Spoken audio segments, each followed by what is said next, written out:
On March 21, 1933, the local newspapers in the German city of Munich published a remarkably brief, mundane, and almost routine police announcement.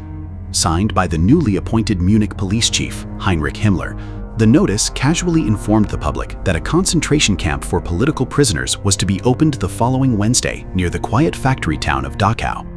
Adolf Hitler had been in absolute power for less than 2 months. To the average German citizen reading the morning paper, this seemed like a temporary, insignificant administrative measure to restore domestic order after a chaotic election cycle. The world had absolutely no idea that this short, clinical newspaper clipping was the official birth certificate of the most calculated, terrifying machine of mass murder and human degradation in the history of human civilization. Dachau was not just the first Nazi concentration camp, it was the mother of them all. It was the supreme tactical laboratory, the blueprint, and the institutional school where the SS systematically perfected the dark science of breaking the human spirit. Before the gas chambers of Auschwitz, before the sprawling mass graves of Buchenwald, and before the industrial death factories of Treblinka, there was Dachau. It was here, inside an abandoned World War I gunpowder factory, that the iron rules of camp life were first drafted. It was here that the infamous cynical iron motto was welded onto the iron entrance gates: Arbeit macht frei, work sets you free.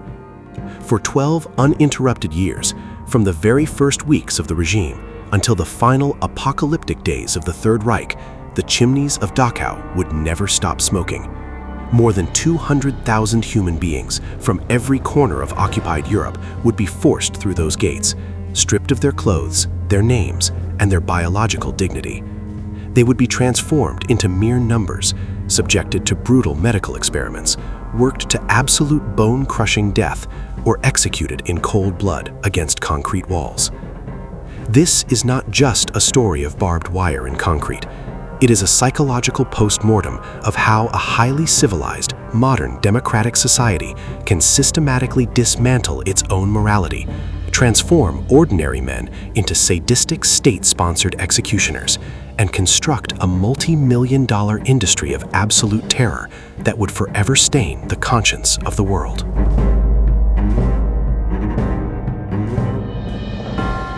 To understand the tactical necessity behind the creation of Dachau, one must completely dismantle a modern historical misconception. In the spring of 1933, the concentration camp system was not created to intern foreign prisoners of war, nor was it initially designed to execute the horrific racial cleansing of the Holocaust.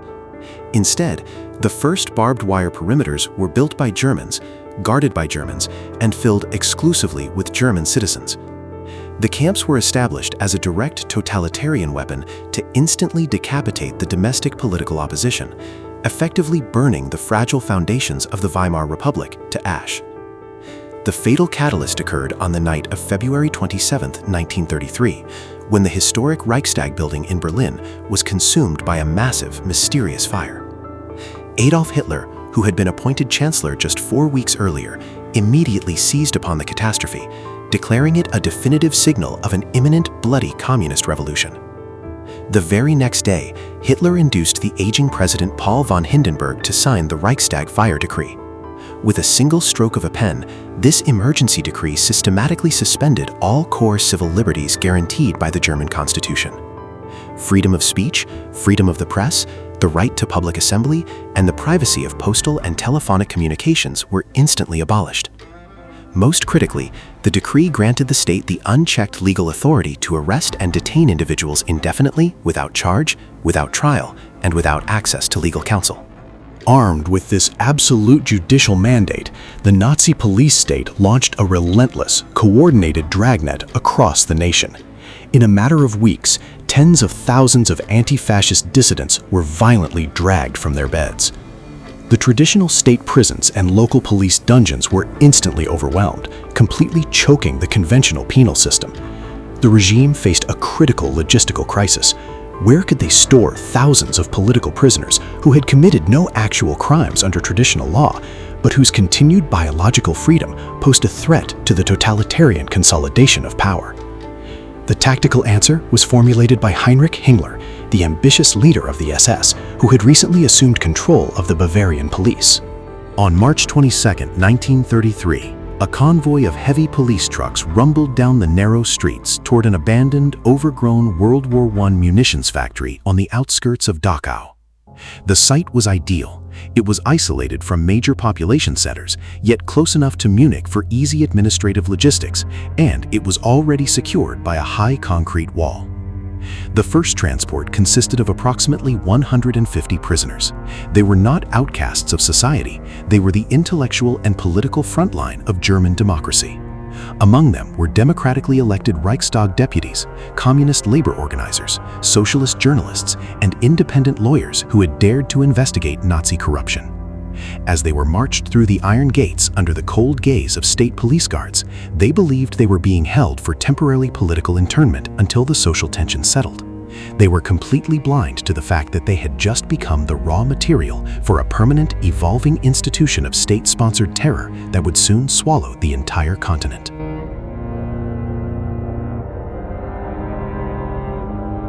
In its earliest months, Dachau was defined by chaotic, erratic brutality. The camp was guarded by a mixture of local Bavarian police and thuggish SA stormtroopers who beat prisoners out of personal sadism or drunken boredom. There was no uniform system, no standard procedure, and no long-term operational philosophy. That entirely changed in June 1933 when Heinrich Himmler appointed a fanatical, ruthlessly organized SS Oberfuhrer to take absolute command of the site, Theodor Eicke. Eicke was a psychological extremist, a discharged police officer, and an uncompromising ideologue who viewed the world through a lens of absolute apocalyptic struggle. Upon stepping through the gates of Dachau, Eicke looked at the chaotic violence and realized something profound. To build a permanent empire of terror, individual sadism had to be replaced by cold, bureaucratic efficiency. Eicke systematically transformed Dachau from a crude detention facility into the definitive pedagogical university for the entire SS concentration camp system.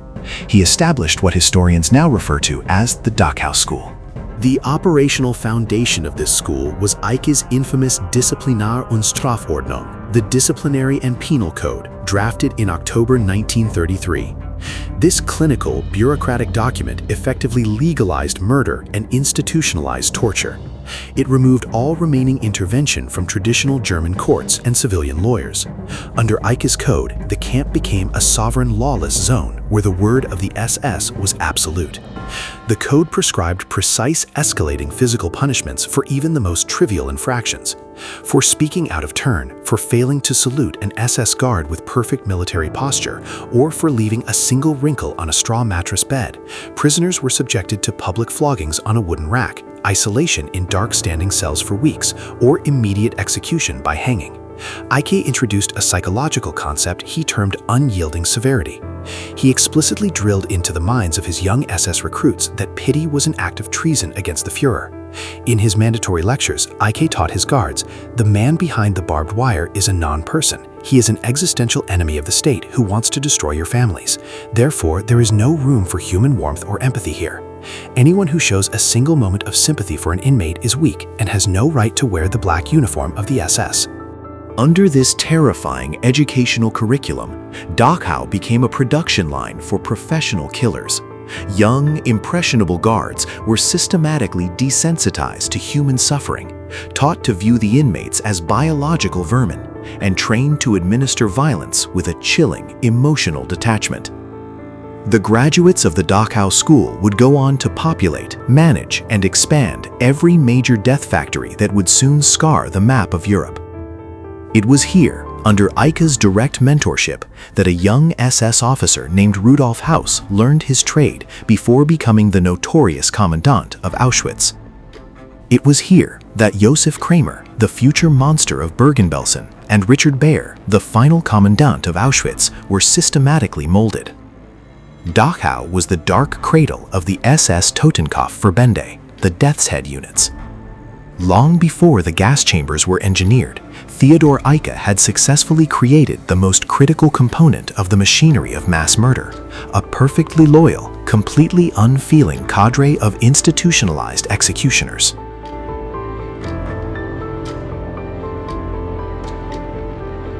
Dachau was not merely a cluster of random prison sheds, it was a masterpiece of terrifying architectural geometry designed to inflict permanent psychological trauma.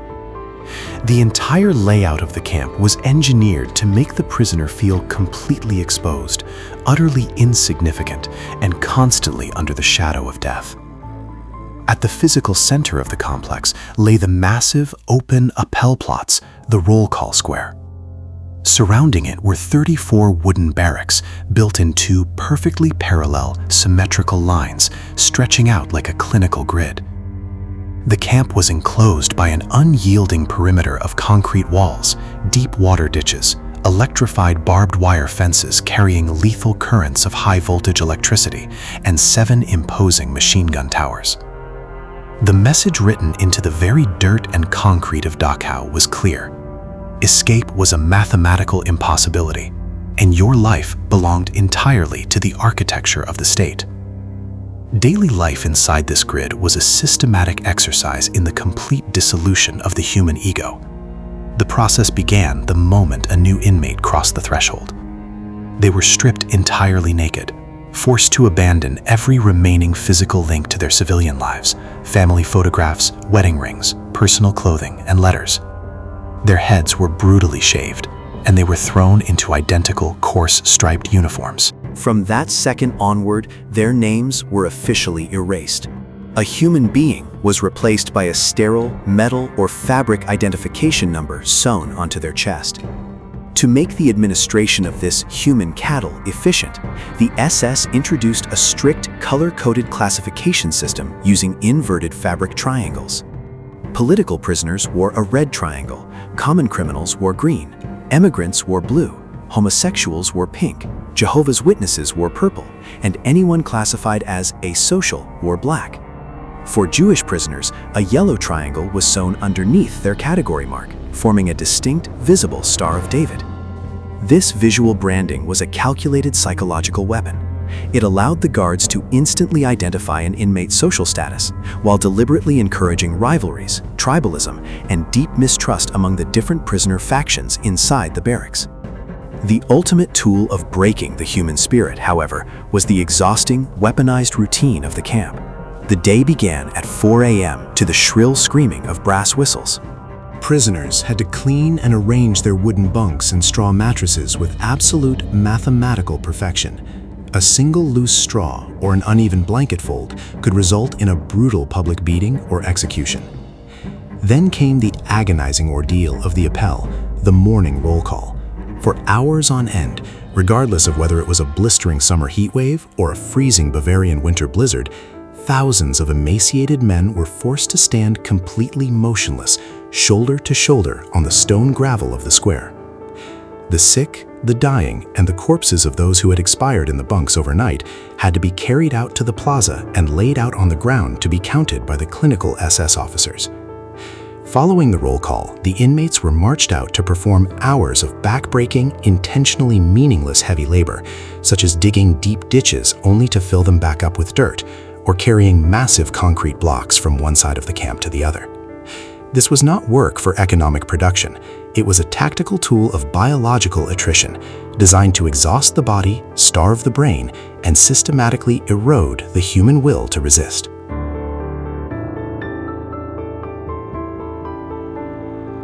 As the geopolitical ambitions of the Third Reich expanded, the internal demographics and core purpose of Dachau underwent a terrifying, radical mutation. The camp was no longer just a detention center for German political dissidents. It transformed into a massive multinational hub of slave labor, racial warfare, and clinical human experimentation. The first massive structural shift occurred in November 1938, following the state-sponsored anti-Jewish pogroms of Kristallnacht, the Night of Broken Glass. Over 11,000 Jewish men were violently swept into Dachau in a single week, targeted exclusively because of their biological heritage. This marked the definitive pivot point where the camp system formally integrated racial persecution into its core operational mechanics. With the outbreak of the Second World War in September 1939, the gates of Dachau swung open to engulf the entire European continent. The camp was rapidly flooded with tens of thousands of foreign nationals. Among them were captured Polish academics, members of the French resistance, Soviet prisoners of war, and over 2,000 Catholic priests and European clergymen who had dared to speak out against Nazi neo-paganism. Dachau was transformed into a bizarre, tragic mirror of occupied Europe, where over 30 different nationalities were packed into rotting, overcrowded wooden barracks designed for a fraction of their actual population. As the war effort demanded more industrial output, the SS turned Dachau into a highly lucrative economic engine. Inmates were leased out as expendable slave labor to major German military corporations, including BMW, Messerschmitt, and Agfa. Under the brutal policy of Vernichten durch Arbeit, annihilation through labor, human beings were worked to the absolute breaking point on starvation rations. When their physical bodies collapsed from exhaustion or disease, they were discarded and replaced by new transports of human cargo. Simultaneously, the camp became a designated playground for some of the most grotesque medical atrocities in human history. Elite SS doctors and scientists, operating with absolute institutional backing, used the defenseless inmates of Dachau as living biological test tubes. Dr. Sigmund Rascher, working closely with the Luftwaffe, conducted notorious high-altitude and hypothermia experiments. Inmates were strapped into low-pressure chambers that simulated falling from a fighter aircraft at 40,000 feet, causing their brains to violently hemorrhage, or they were submerged into vats of ice-choked water for hours until their body temperatures dropped to lethal levels, while doctors meticulously recorded the exact moments of cardiac arrest. Other prisoners were deliberately infected with deadly strains of malaria or injected with toxic chemical compounds to test experimental vaccines. The victims of these scientific tortures were left to die in agonizing pain, their suffering treated as mere statistical data in clinical medical journals. By the mid-1940s, the original factory site had expanded into a massive complex of over 100 satellite subcamps, cementing Dachau as the permanent, dark beating heart of a continental empire of human exploitation.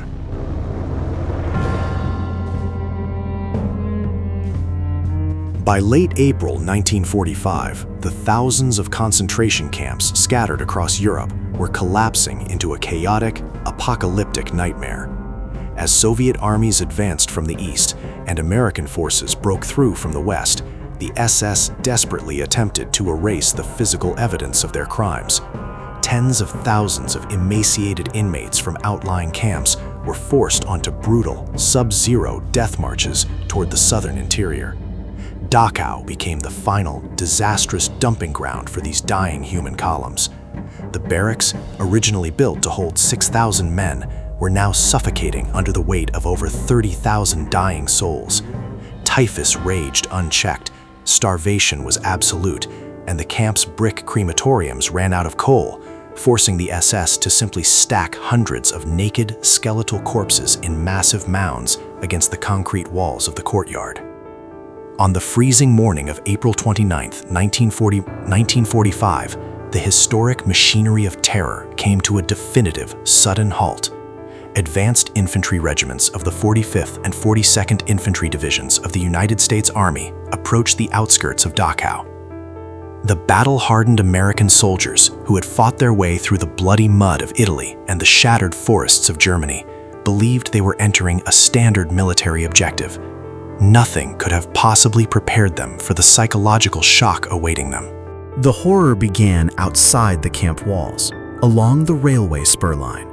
There, the American soldiers discovered the infamous death train, a line of nearly 40 open-top railway cars sent from Buchenwald. Inside lay the silent, contorted bodies of over 2,000 evacuated prisoners. They had spent weeks without food or water, dying of exposure and starvation just days before the arrival of the Allies. As the young American infantrymen walked along the tracks, looking down into the cars at the piles of frozen, emaciated remains, the sheer inhumanity of the scene broke their psychological composure. Soldiers who had survived the worst violence of the front lines openly wept, while others vomited in horror into the snow.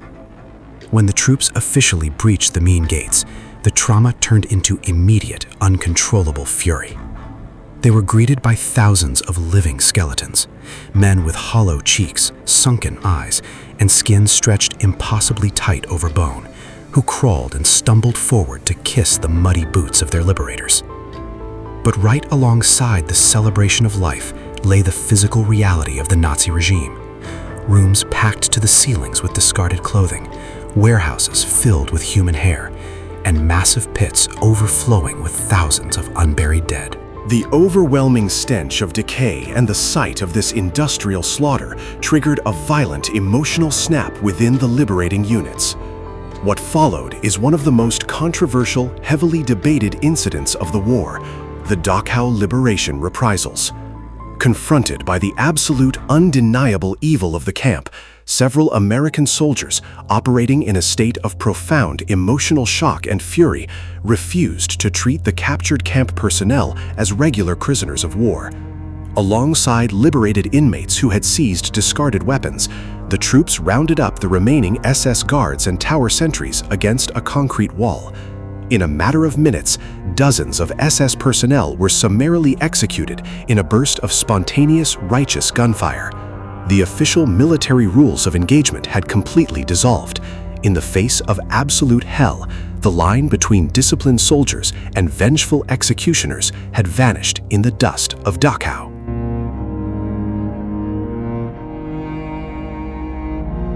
When the final statistical ledgers of Dachau were officially closed, the mathematical scale of the horror was staggering.